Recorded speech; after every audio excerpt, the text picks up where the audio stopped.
Aujourd'hui, le camp réactionnaire est mobilisé et rassemblé. Le camp des travailleurs doit encore s'élargir. Tous ceux de notre classe, tous ceux de notre condition doivent rentrer dans l'action. Hier, certains avaient parié sur un essoufflement. Ils continuent à parier sur le pourrissement.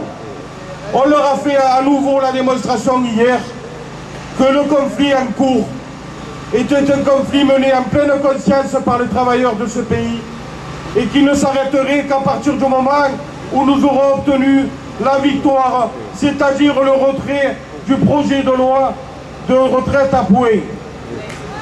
Ça, il faut que ce soit dit et répété. Et pas revenir encore un quart d'heure sur le conflit. On ne rentrera pas non plus dans ce qu'eux ils appellent les concertations. On y va, on écoute, il n'y a pas le mot retrait, on se lève, on s'en va. C'est clair. Ouais. Le préalable, il nous dit mais vous êtes dogmatique. Oui, je suis dogmatique.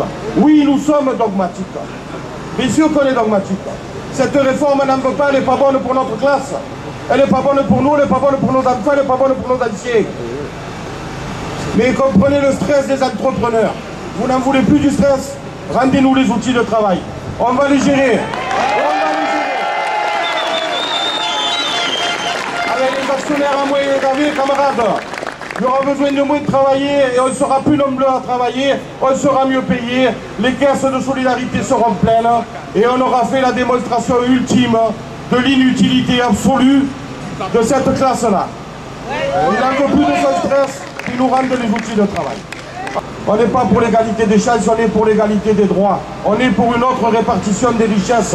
On est pour une industrie qui réponde aux besoins du pays et des populations. On est pour le droit de s'éduquer, de se soigner, de se loger, de se nourrir dignement, parce que c'est avec notre argent, avec celui que nous produisons, que tout ça se fait. C'est ça qu'on doit aller chercher. C'est ce projet-là de société qu'on doit leur mettre en face et qu'on doit imposer par la lutte, camarades. Ça veut dire aussi par la grève et la plus régulière possible. Et la plus régulière possible. La démonstration elle a été faite.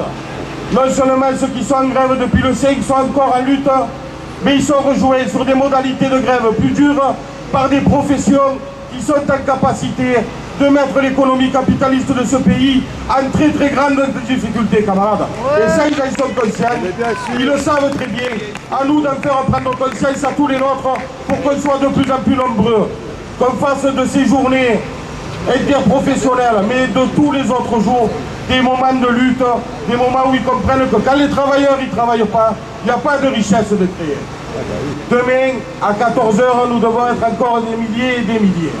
Et la semaine prochaine, à l'appel de l'intersyndicale comme fédérale, qu'on va décliner départementalement, il faut veiller chacun et chacune à ce que nos fédérations professionnelles relaient l'appel et créent des conditions que dans chacune de nos branches, il y ait le maximum de grévistes, le 14, le 15 et le 16. Et le 14, on sera à nouveau en manifestation à 10h30, camarades. On va les rendre fous. Il faut qu'ils voient des travailleurs partout, des travailleurs qui ne travaillent pas. Camarades, l'effort, on doit le faire ensemble. Il faut qu'on aille chercher tous ceux qui ne sont pas encore dans le coup. Tous ceux qui le sont, il faut qu'ils montent encore le niveau. On peut le faire, on va les ruiner, camarades. Ils nous crachent dessus, il n'y a pas de problème. On va répondre par la lutte, par la résistance. On sait d'où on vient. Les nôtres, ils n'étaient pas du côté des Allemands. Le MEDEF, il ne peut pas s'enorgueillir de ça. La collaboration, c'est pas chez nous. Nous, c'est la résistance, camarades. On va les ruiner. À demain, 14 h. Merci.